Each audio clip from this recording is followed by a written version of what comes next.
panjenengan sedaya, para kiai, para ibu nyai, para kader P3 di Kabupaten Blora. Sudah lama rasanya,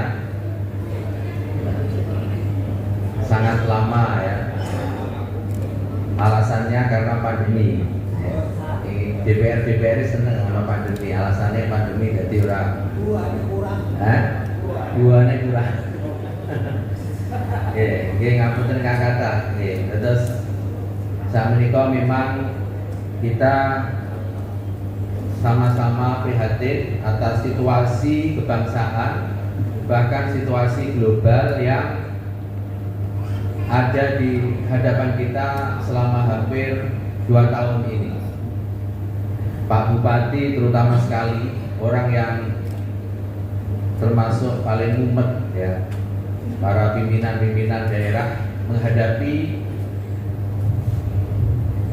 tantangan yang berupa disrupsi pandemi. Jadi ada beberapa tantangan yang di dalamnya juga terdapat inovasi ataupun terobosan-terobosan yang harus dilakukan karena 3 hal. Salah satunya adalah pandemi. 2 hal lain adalah digitalisasi dan yang kedua adalah milenial disrupsi.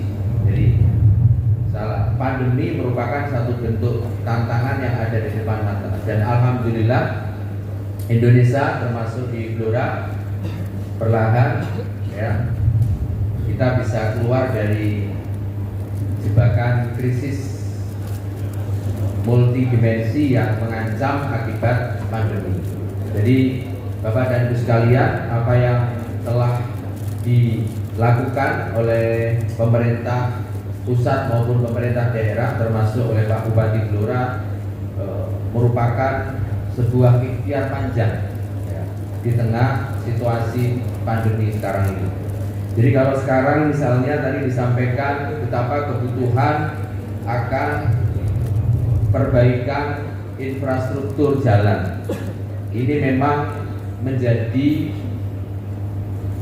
permasalahan kita bersama, bukan hanya Blora saja.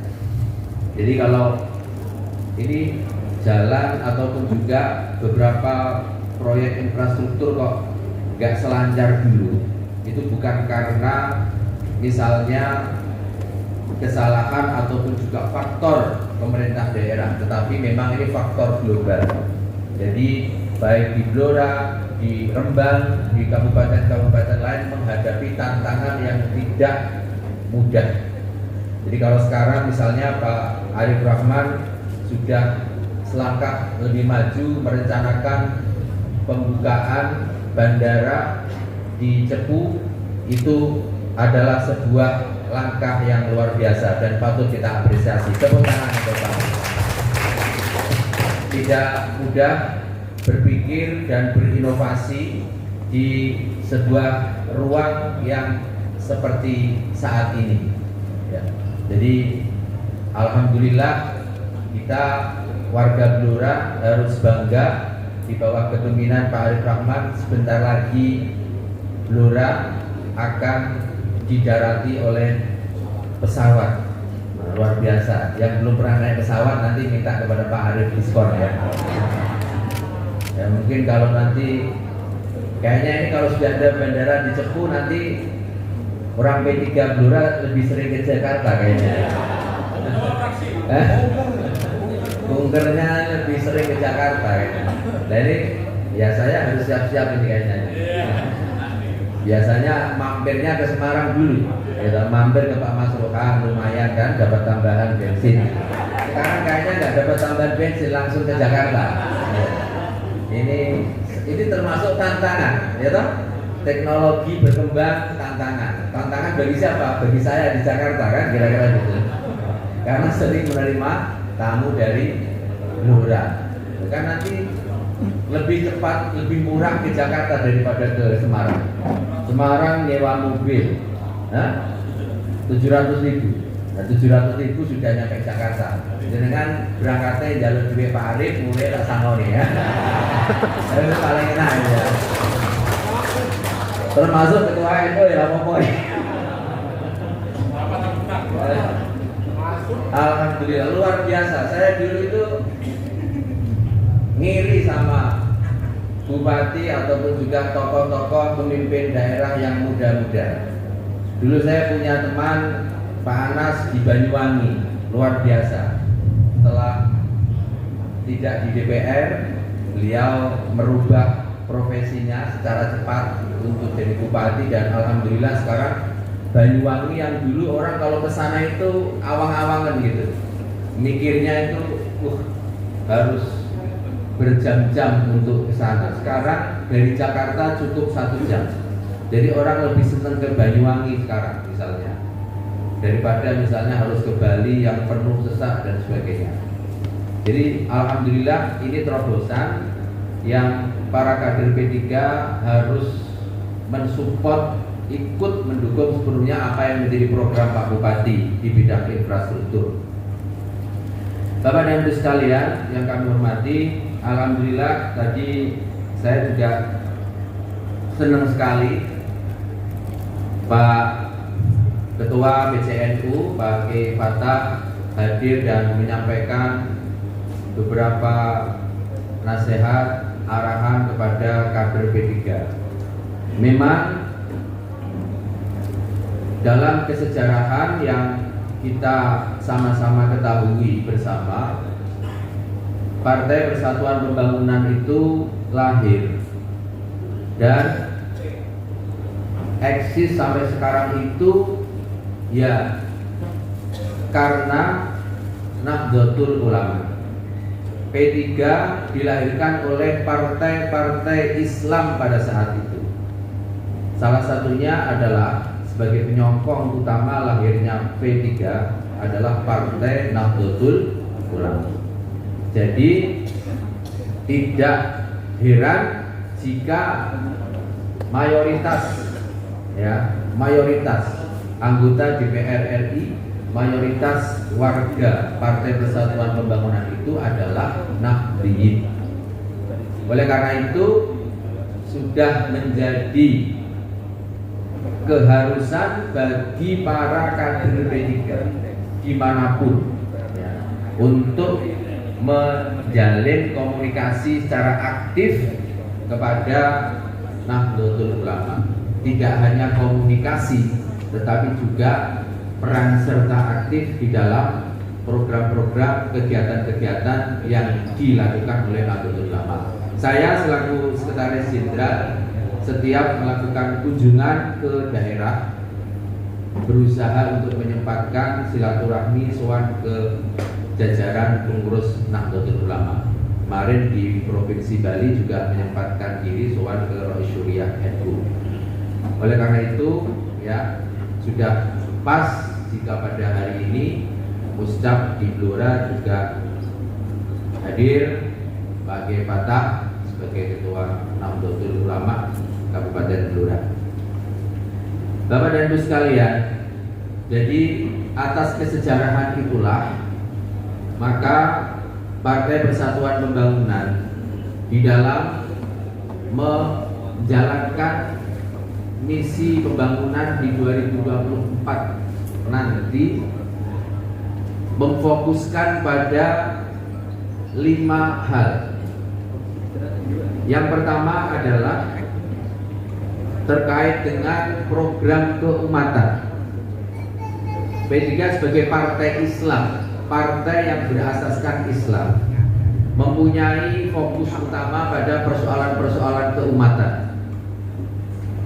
Kita tahu bagaimana bersama-sama dengan partai lain, ya, Partai Persatuan Pembangunan memperjuangkan lahirnya undang-undang pesantren, lahirnya Perpres pendanaan penyelenggaraan pesantren, dan juga oleh karena itu maka prioritas Partai Persatuan Pembangunan, para anggota DPRD nantinya sekarang ini adalah bagaimana agar tidak lanjut di daerah perda pesantren itu bisa segera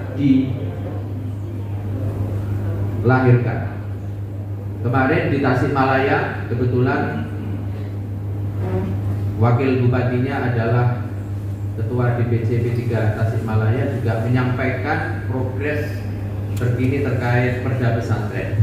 Saya berharap di Blora segera disetujui, ya. Fraksi P3 harus berada di garda terdepan untuk mendukung apa yang menjadi program pemerintah daerah Pak Bupati terkait dengan peraturan daerah di bidang pesantren. Bapak dan Ibu sekalian, persoalan keumatan ini juga menjadi titik krusial kita sekarang ini, di mana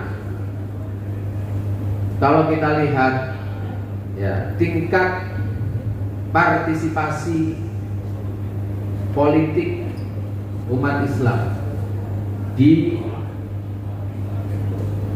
Indonesia ya, mengkonfirmasi bahwa masih banyak hal yang harus diperjuangkan.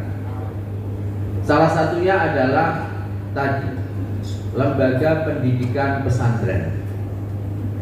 Satu-satunya ya, lembaga yang menurut saya ya original Indonesia, original Nusantara yang masih eksis. Tidak hanya eksis tetapi juga menjadi pilar penting bagi keseluruhan pembangunan yang ada di sekitar kita. Alhamdulillah sekarang peran para santri di berbagai bidang nyata adanya. Kita lihat mulai dari para anggota DPRD, Pak Bupati yang asli santri, ya, Wakil Gubernur Jawa Tengah, Menteri, dan banyak ya para pejabat di DPR RI. Lalu juga kita punya Wakil Presiden. Oleh karena itu pesantren mendapatkan afirmasi terkait dengan penyelenggaraan pendidikan. Oleh karena itu yang harus kita siapkan dari sekarang adalah bagaimana agar kita bisa menyambut ya afirmasi dari negara atas adanya pesantren itu menjadi lebih optimal lagi.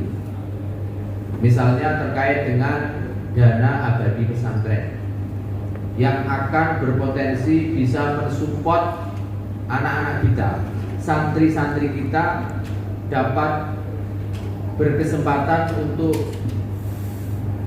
berpendidikan di luar negeri, mengenyam pendidikan di kampus-kampus hebat, baik di luar negeri maupun di dalam negeri. Ini bukan mimpi lagi, tetapi ini ada dalam kenyataan sekarang ini. Oleh karena itu kita harus sambut ya melalui upaya-upaya untuk memaksimalkan peran para anggota DPRD dari Partai Persatuan Pembangunan mensupport semua kegiatan, semua program yang memberikan nilai tambah bagi pesantren. Pokoknya semua programnya Pak Bupati yang memberikan nilai tambah pada pesantren, pokoknya nggak usah didebat, nggak usah ditanyakan, pokoknya langsung setuju gitu aja. Siap ya? Mbak Jariman nggak usah tanya muter-muter lagi pada Pak Arif. Pokoknya kalau ada jalurnya ke pesantren siap. Bahwa Pak Arif itu memang punya pondok sendiri ya biasa. Mungkin pondoknya lebih banyak dikit, tapi ya pondok P3 ya diurusi Pak ya. Ini udah enak-enaknya punya bupati. Biasanya kalau kalah bupati itu memang enak kalah bupati. Biasanya ya ngowah-ngowah, tapi ini Pak Bupatinya tadi sudah berkomitmen ya. Ora iso nek mlaku dhewean ora iso. Apa meneh karo sedulur tuwa. Wong Jawa itu ya ngerti silsilah, ngerti dulur itu. Ana tangga, ana dulur. Bapak mana ya dulur. P3 sama PKB itu kan dulur. Ya. Dulur tua. Sing tua sing ndi. Ya kalau konteksnya Mbak Jariman luwih tua, Mas Arif luwih nom. Ya.